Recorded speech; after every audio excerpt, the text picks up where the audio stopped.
So we're here with some of the creative team behind the AI doc. Daniel, Charlie, I'll start with a question for the two of you. Did you find that you kind of ended up where you started, or how has your perspective on AI changed in the course of making the movie? It was kind of a roundabout way to, in some ways, end up back where I started, but at least now I feel a lot more informed about that decision rather than just being kind of forced there by naivete or something.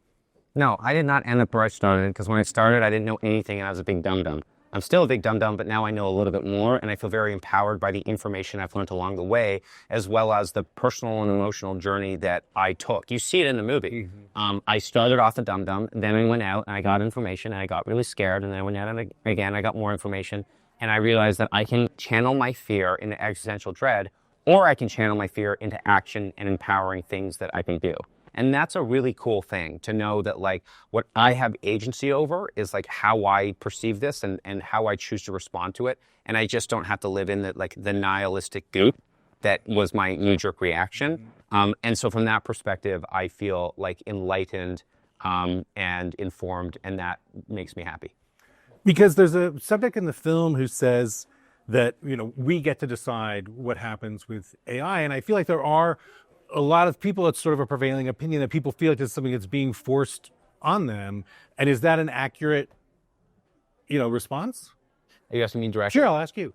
People have to be very concerned. There are times when you engage with AI systems and you don't have agency over it. This is not like social media. If you're not on social media, you're not on social media. If you're not using AI actively every day, it's still impacting you. The algorithms of how, loans for mortgages are allocated, through to, when you call your doctor's office and you think you're talking to a person, maybe you're just talking to an AI system.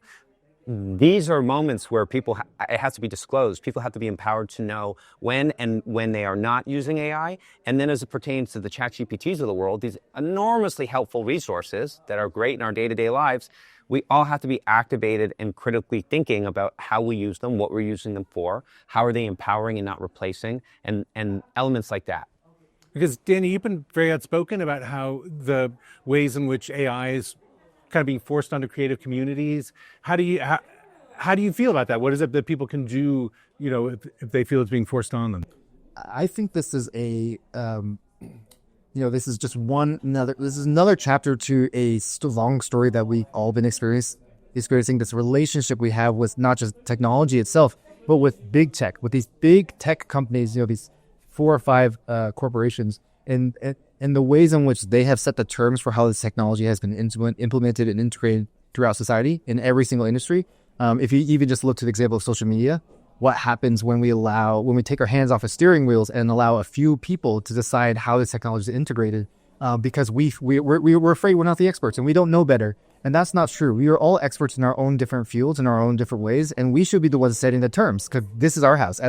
Bringing it back to the creative industry, this is our house. We understand how stories work and how our audiences work and how to craft the quality and sometimes not quality. I'm not going to say it's all great entertainment and mythology that we're building for society at large. We understand those things in a way that the tech industry will never understand, and in the end, it's going to have to be a collaboration. In the end, it's going to have to be a good faith collaboration between those who are building the technology and those who are using it. But right now, the collaboration and the power dynamic is really imbalanced. Right now, we really are in a place where we collectively have to be using whatever collective leverage and power to join together and push back against the default path, which is a path in which they overtake our industry and they set the terms in a way that I think is going to have long-lasting implications. So yeah, and I believe no matter what industry you're in, you should be doing this. You should be figuring out within your industry how to set your own terms and push back against the default path. Because, Jonathan, in making the film, were you surprised by which AI CEOs did and did not want to be interviewed?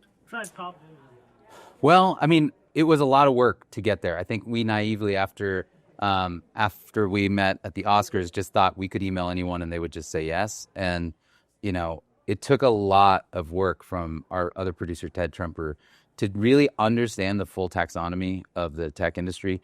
What are the incentives? Who trusts whom?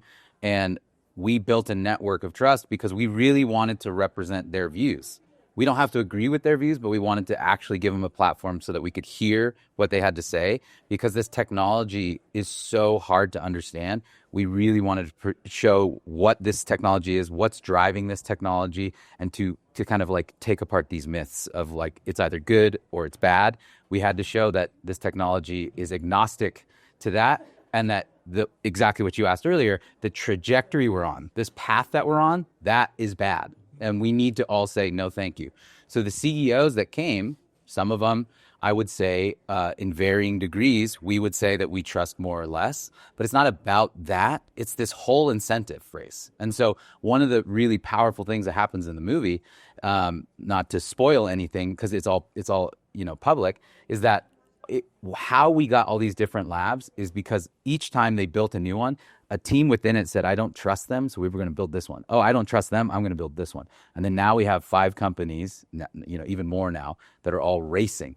And so we're grateful that Sam, Dario, and Demis came and spoke. And Elon and Mark, they weren't part of it, but the salient points were made that the race that they are racing to totalize all this technology, to capture all human, valuable labor into these 4 or 5 companies, that should make every citizen in any country concerned. Because Charlie, Daniel, what was it like trying to balance the voices that you had within the film between people who are more pro AI accelerationists and people who are maybe more AI skeptical? Well, the backbone of the film is Daniel and his journey going through as he tries to understand this and tries to learn more about it, weighed up against the fact that he's about to become a father for the first time. So, I mean, there's a lot of emotion attached to that, from anxiety to dread to joy and happiness and optimism. And Daniel really is the proxy for the audience to go through that journey and have that experience.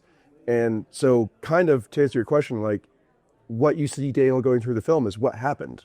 When we started interviewing people as more of the safety people and more of the people that were doomers about this subject. And we would have to go home at the end of the day and live with that and live with what we heard, that, humanity might not have much more time left. And then, we found all these optimists who said how great it was going to be. And we loved to live in that dream for a little bit. And then there's more and more work to do that, you'll see in the film. So the chronology of the story is pretty on par with the chronology of the experience of making the film. Because, Daniel, I mean, we already have seen an AI-altered image that was recently published by the White House. There are AI-altered images that have been coming out of Minnesota.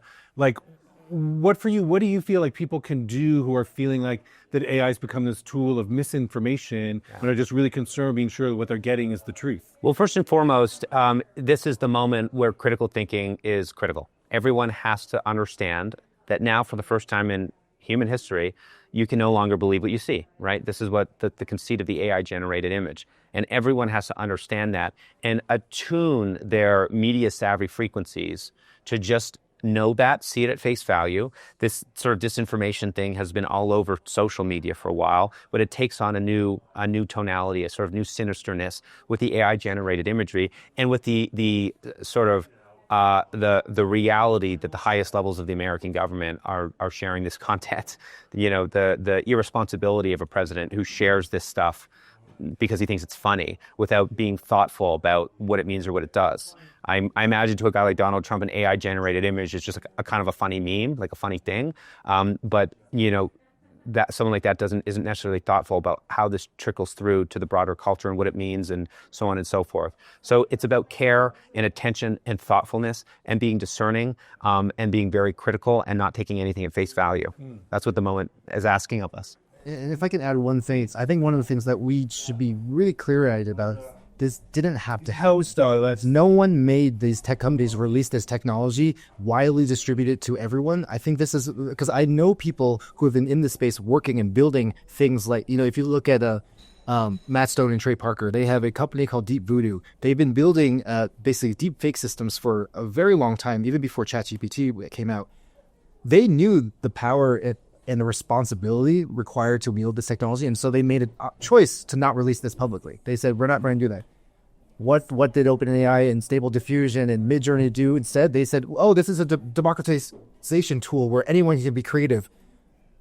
without any sort of system for accountability, responsibility. This could have been just like any other tool that actually had the license and registration. Well, they actually built some sort of ways for us to make sure that this technology wasn't in the hands of literally everyone. And so on an individual level, I think we should be incredibly angry that the tech industry had collectively decided, without any of our input, that their stock valuation was more important than this incredible fragile thing that we've created, which is an understanding of a shared reality, right? That was incredible. And the fact that they didn't have the wisdom to think and stop before doing that should make us very afraid of what happens next. What other tools are they going to deploy to the general public without actually thinking about the long-term consequences?